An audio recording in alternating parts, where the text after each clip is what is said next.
KNX FM and HD Los Angeles. This is Southern California's news. Well, it's happening. Iran firing missiles at a U.S. airbase in Qatar. The U.S. intercepting those missiles. More on that coming up. And the procession underway for an LAPD sergeant killed overnight on the South 405. Only on KNX News 97.1 FM. 10 o'clock. This is CBS News on the Hour, sponsored by Progressive Insurance. I'm Steve Kathan. Iran says it has launched an attack on U.S. forces at a base in Qatar. This came just after Qatar closed its airspace. Americans have taken precautions there. Explosions have been heard, missiles reportedly seen.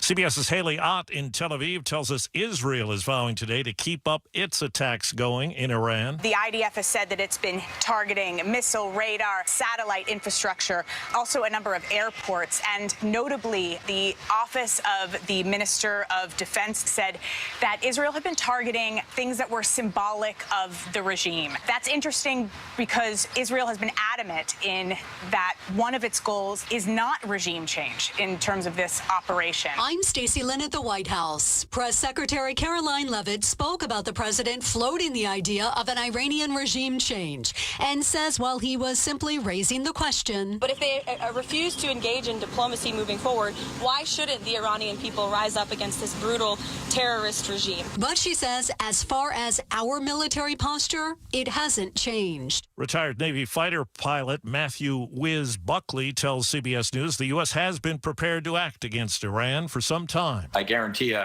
somebody opened a filing cabinet and pulled out a plan and blew the dust off of it because while it was somewhat surprising, it actually wasn't. We were ready for this contingency. As soon as the president ordered, they were ready to go. Congress was not consulted before the U.S. action. Alaska Republican Senator Lisa Murkowski was on CBS Mornings. Well, I think we're all concerned that we could be moving towards another one of these forever wars or a long war. Nobody wants that. I think we've heard the president say that he doesn't want that. His team has said we don't want that. A new report finds the number of abortions in the U.S.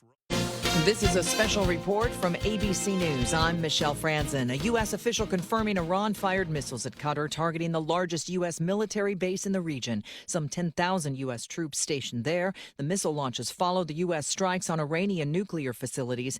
ABC's Ian Pannell is in Tel Aviv and says there are more bases in the region. We had multiple threats, multiple warnings from Iran that they would indeed retaliate to the U.S. strikes on 3 nuclear facilities. The latest one came from the Iranian president.